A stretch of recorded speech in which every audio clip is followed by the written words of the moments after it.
Erev Shabbos, Parshat Vayikra. Today is the 27th of March.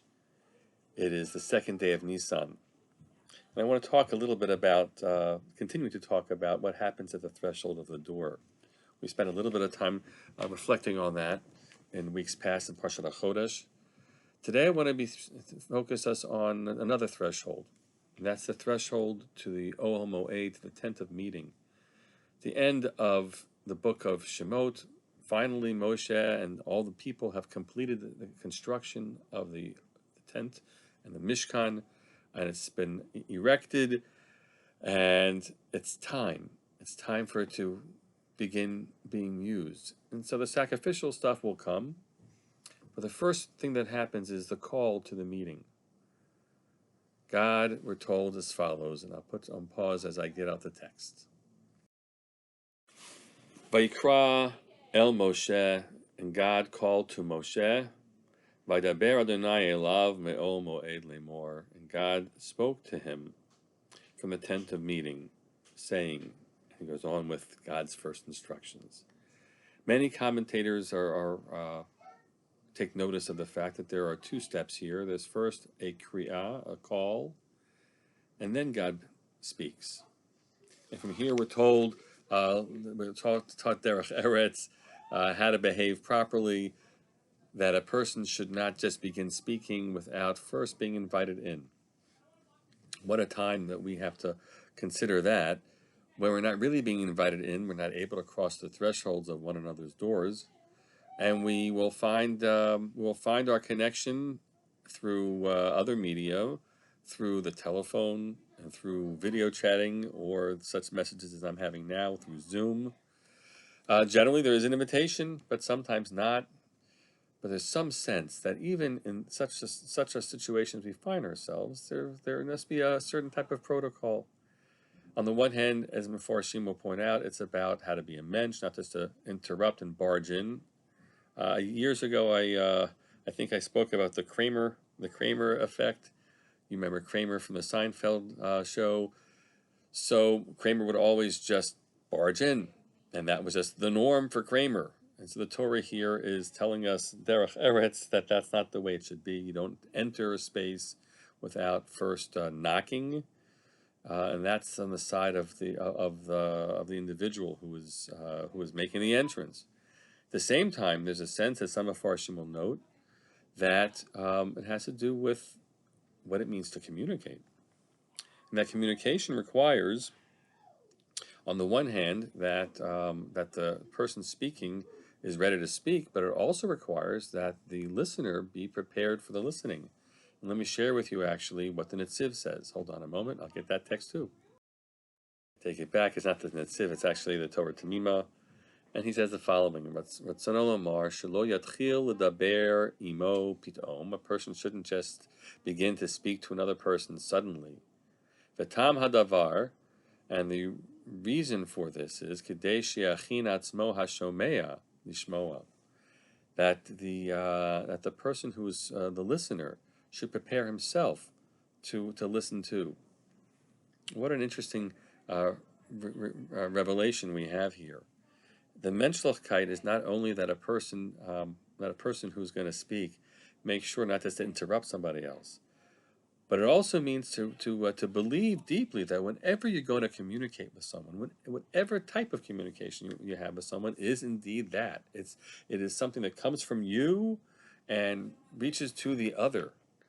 And the other has to be prepared in the ways that a person needs to prepare himself to take it in. Otherwise it's just going to flow through the ears and not even enter the ears at all, and certainly not enter the mind or the soul of the listener until they can do the work of hachana, of preparing to receive what you have to say.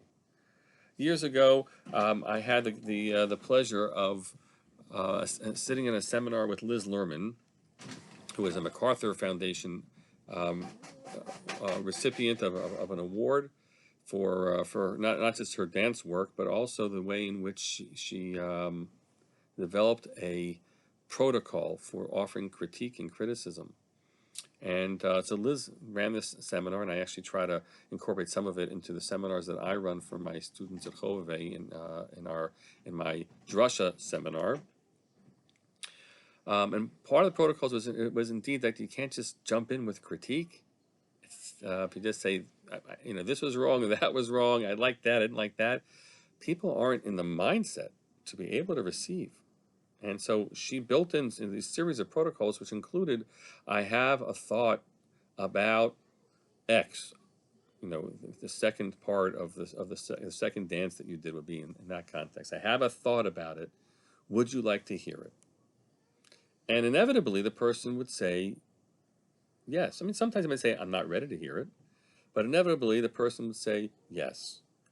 And what they've done in those few moments when you ask the question and offer the permission, or ask for the permission and offer the opportunity to say no, is that a person can say, okay, I think I'm ready to receive. What's very hard these days is, especially when we're communicating like I am right now through a video recording, or even leading to tefillah, as I've done the past few weeks, and we'll do this evening as well. All that interaction that you have when you are with somebody in their presence, or when you're even on a phone call, you take the cues back and forth. You can feel what people are ready for, hopefully, and then respond accordingly.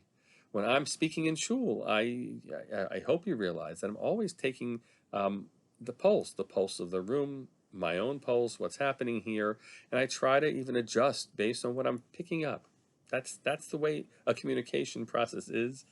To some degree, that's what makes this hard when I'm speaking to a camera now. But I hope that that you're nonetheless able to hear and to receive the message that I want to convey. As you know, I've also tried to share a message with you each week that relates to what it means to be in your homes, especially if you have other members of the household. And it gets hard. It can be difficult for families over time.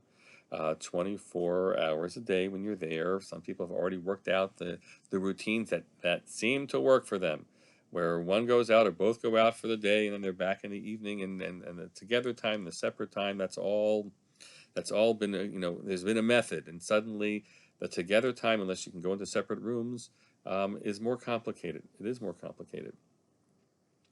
And so I would hope that perhaps as we share our time together with one another in our spaces, that we think hard about, right, what do I need to do so that I can respect the boundaries of the person with who I'm with right now. To knock, literally to knock before entering your room, to pose the question, suggest, I'd like, hey, how are you? Can I say something to you, as a sign of your own menschlichkeit? And ultimately, though, to deeply desire to be able to communicate in ways that we might not otherwise be communicating. And that might mean to say, I want to talk about something. Let's find some time, and that other person can put yourself into a mindset to be able to receive. May we indeed this Shabbos be both extenders and recipients with the people around us. May be able to call one another and speak to each other from the depths of our heart, from the light spaces of our tongues, and to connect with the people who we care about the most. Wishing you all a Shabbat Shalom.